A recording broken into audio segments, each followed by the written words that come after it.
Alright, so we're gonna run this test for the upcoming masterclasses engine that we've set up and see if YouTube works. I don't know if there's gonna be anyone watching, I don't know if anybody's gonna be interested, this is just spare time.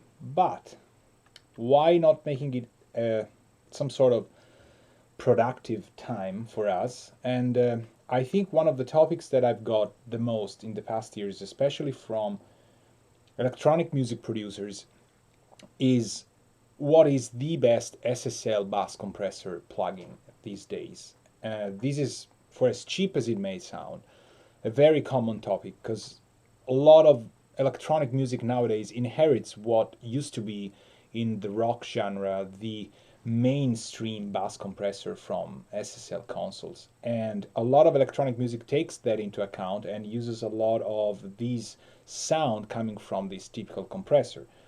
Of course, a lot of the engineers and producers do not have an SSL 4000 console to use the bus compressor from, and they're limited to the wider range of plugins that are out there. So what happens is they might buy some SSL compressor in hardware form. Solid State Logic makes one in X-Rack or in standalone rack mount version. There are lots of clones around. I do have one here in the studio, which is a clone, an SSL clone that I built around one of the new VAT chips that SSL uses. I've implemented some sidechain that I rarely use, I have to say. And the reason is the original one does not have built-in sidechain and has a sound that's typical to this lack of sidechain as well. So what happens is a lot of people will use plugins, and a lot of companies make plugins these days for the SSL bus compressors. So what will happen now is we're gonna open a blank session and we're gonna import some stuff that I'm probably done with other people in the past. Let's call it SSL Bus Comp Live Test. And Pro Tools is gonna open up. What happens is the clock range of my Antelope clock is wrong because it's 48,000. Now it's 44.1, so we give it OK, and Pro Tools is kind enough to tell us that the sync source is now valid. So without the artist knowing, but probably being willing to, I'm gonna import something that I have done a lot of time ago, actually. Well, not that much ago, but a lot of time ago. And it's a song by Gabriele Giudici, and this is called Siren. We have two supposedly final mixes. This was from a mixing masterclass that I've done with him.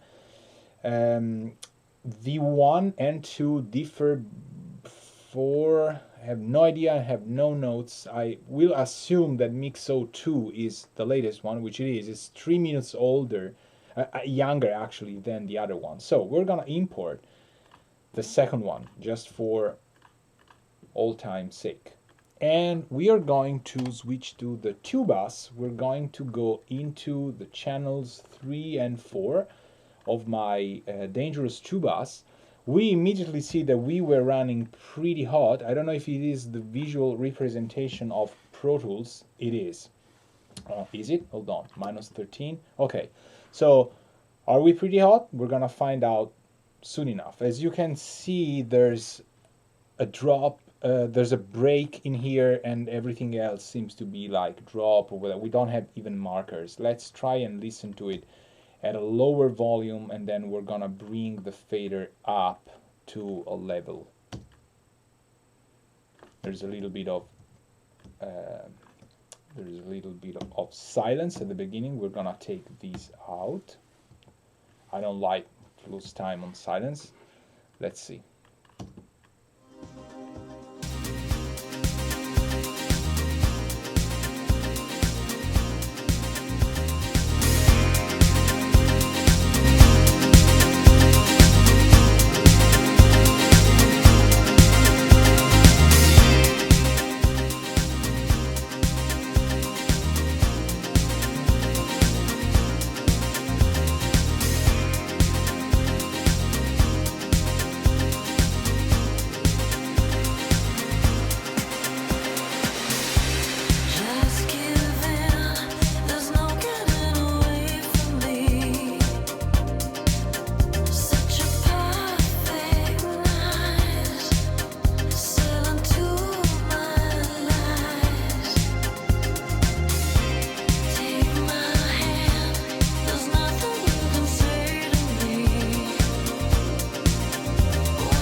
So what I have done is I've set your volume to what sort of represents what's going on in here, so that it's not gonna be either too loud or too soft.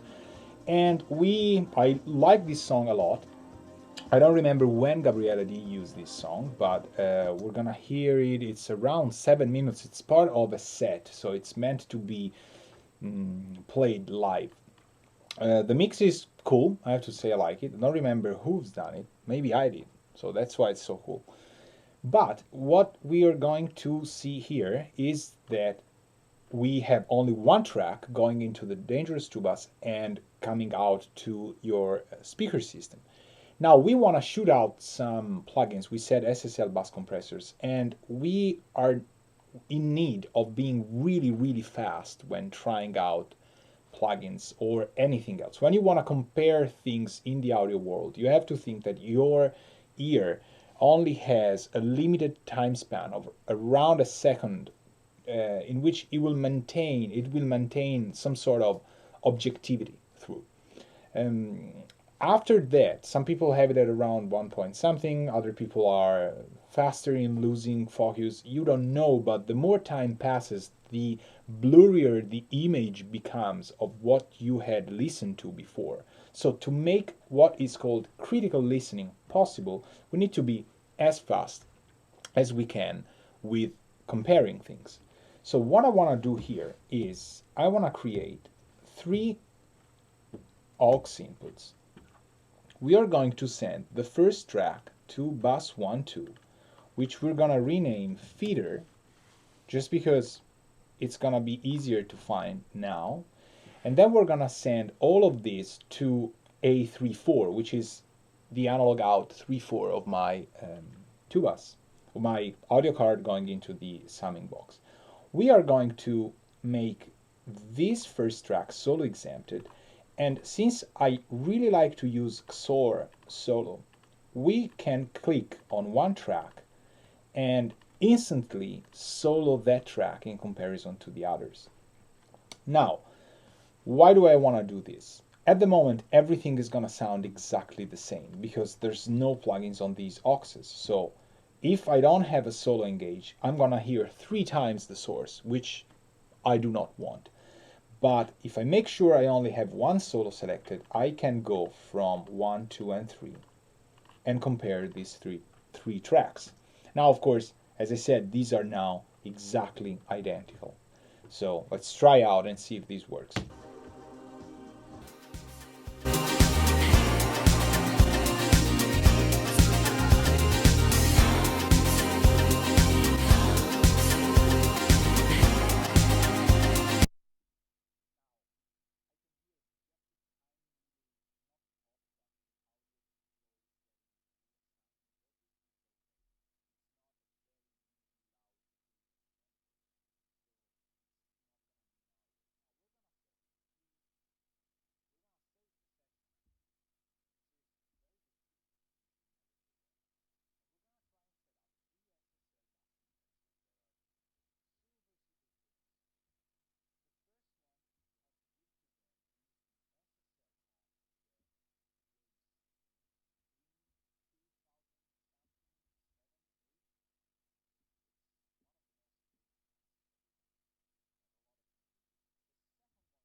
Time, every single time.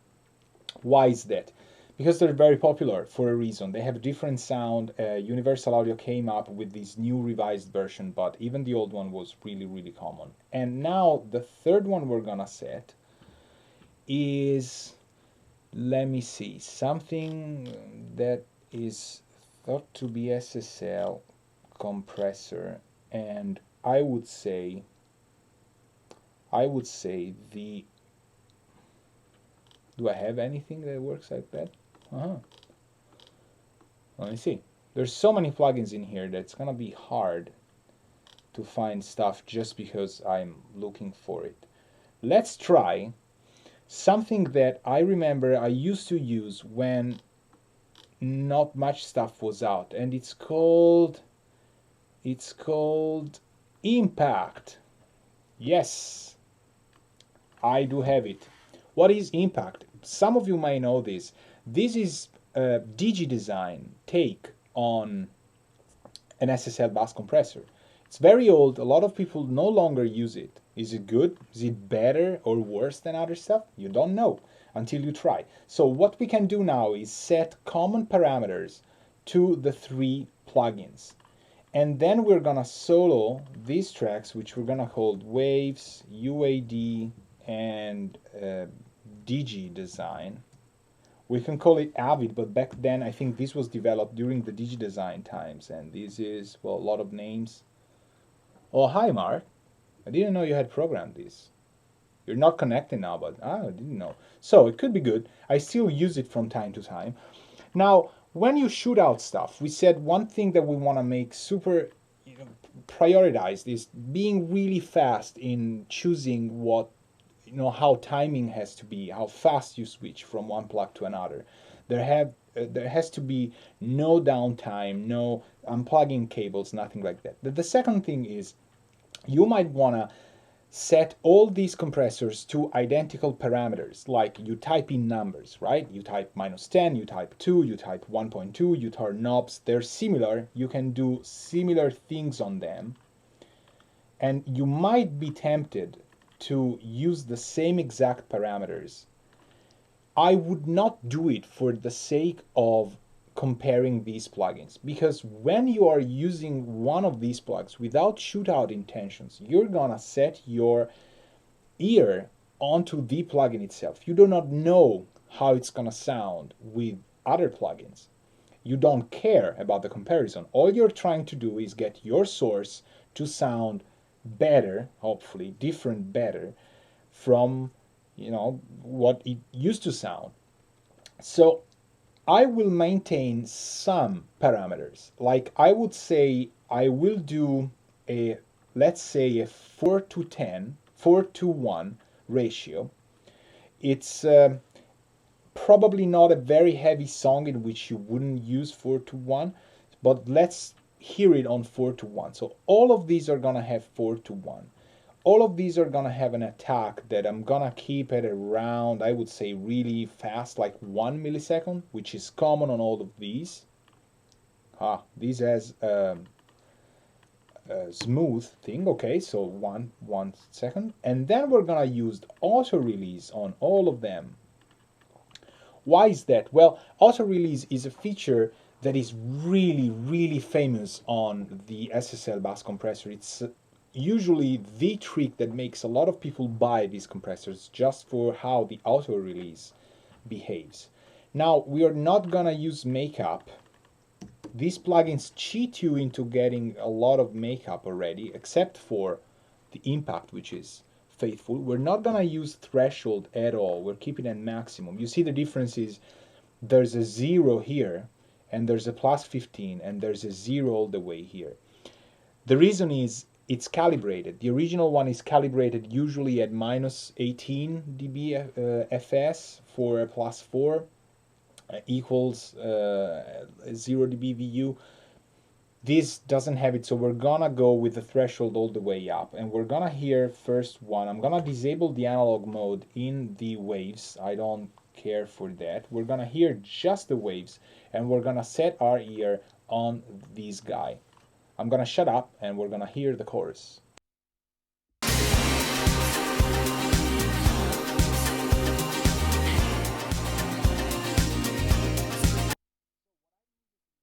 So what I immediately see is I'm getting compression even if my threshold is at maximum. This is not very versatile in a way. So what I'm gonna do is I'm gonna lower the volume of the source track by an arbitrary number. Let's try and get it to -6.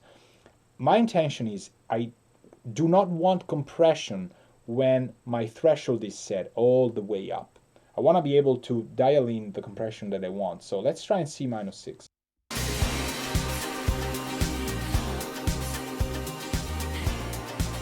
Okay, -8 does not make the needle move, all right? So let's keep this and let's go to lower the threshold and hear compression happening.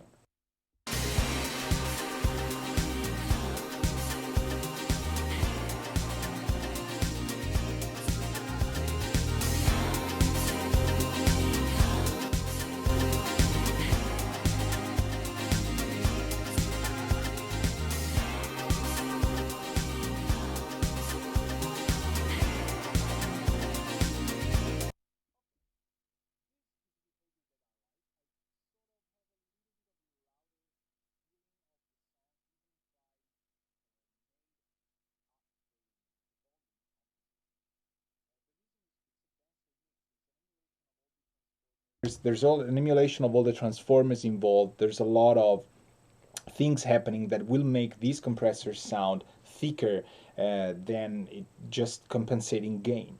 But what I'm gonna do now is I'm just gonna keep this plugin out of the way, and I'm gonna do the same exact thing with the G-Buss compression. We have it set so that the parameters are exactly the same. Just let me compare. Yes, 4:1. Okay. We're gonna lower the threshold and we're gonna find out where things lie. Now, as you noticed, I like to keep the needle between 0 and 4. It's not just me. A lot of people find there's a sweet spot getting close to the 4 dB. But that doesn't mean anything. You have to listen to it for yourself. But let's set these up.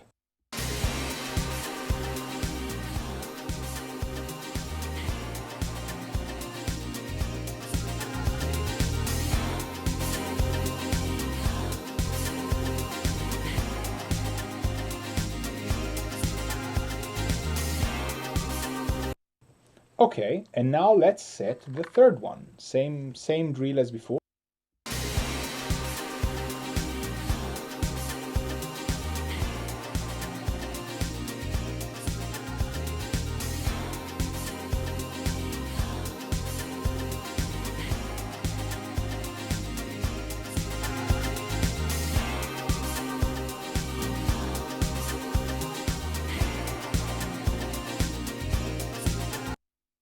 Okay, now we're gonna compare the three, and if we find any volume difference in this thing, we are gonna compensate these three guys. So I'm gonna set up these three volume faders. Whoops, so there we go. We're gonna set these three volume faders. Conveniently, we're gonna make the waves purple, the UAD bluish, and the Digidesign orange. And this is because by using the power of colors, I will be faster and more prone to do things right, all right? So since we're OCD, we really want to align pixels, which is useless but fun. And you can save your configuration in like Shootout. What happens is if you go here and go to Windows configuration list, and I have it set on the secondary monitor, so I'm going to put it back here, you could mess up this thing whenever, in whatever way you want. You can always click Shootout and bam, you are gonna have everything perfectly aligned and nerdish looking. So now what we can do, without looking at the different plugin interfaces, we can compare purple with blue with orange, namely waves with UAD with Digidesign. If we hear any difference in volume, we are going to adjust them and then keep comparing.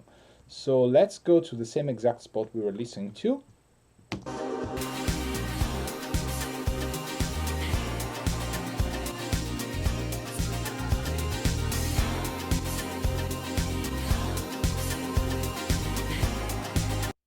All right, very fast. I think I adjusted them correctly. Now we're gonna compare these three things. And that's it. Let me see if your volume.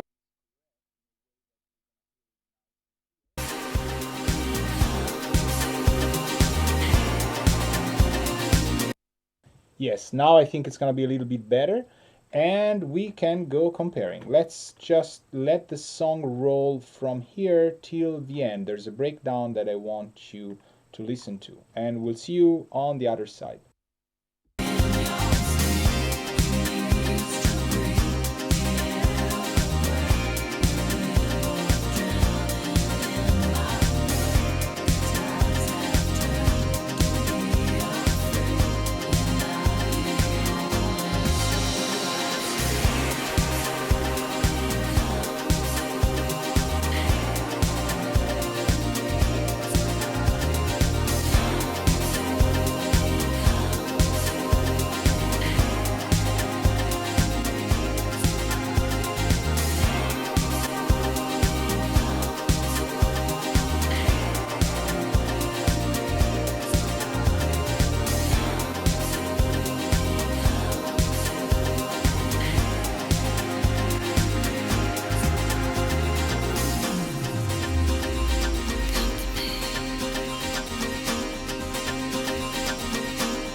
Okay, so this is a really nice test, I think. I've matched some of the volume differences better while listening louder to this thing. I had my speakers a little bit too low volume to make judgments, and I think you can hear the difference.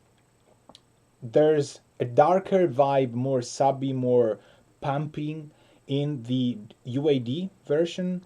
There's a more balanced, cleaner, I would say, in a way, presentation in Impact, and there's some analog-ish vibe in the waves, a little bit like an in-between guy, not too much. The UAD seems to be the one of the bunch that is really hard rocking stuff. Sounds like very old school, something more like, if you know, uh, SSL consoles used to have a DBX chip for the detector. I think some people, know this better. I'm not old enough for knowing this, and I haven't had the luxury of putting my hands on all those little knobs and almost also see them inside. But the DBX chip used to have a little more of a hard mojo vibe.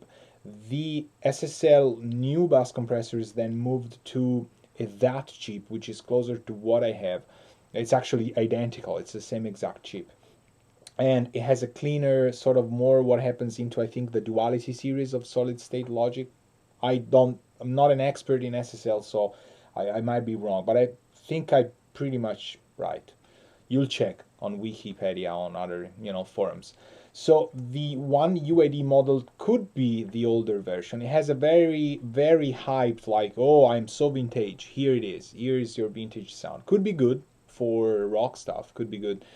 Out of the three, I would keep either the Impact or the Waves, because they don't have that pumpy, fluffy low end in the kick. They don't make the kick be too rock stuff. We put it in a way that I want it to stay there. Would the real one keep the kick as as you wanted, as you want it preserved? I don't know. Probably not that much, but the unit I have in hardware doesn't do that much of pumping. So it provided the same pretty much dBs. So there you have it. You might like one better than the other. This was a test for our live stream. I hope you liked it, and thank you very much. Ciao, ciao.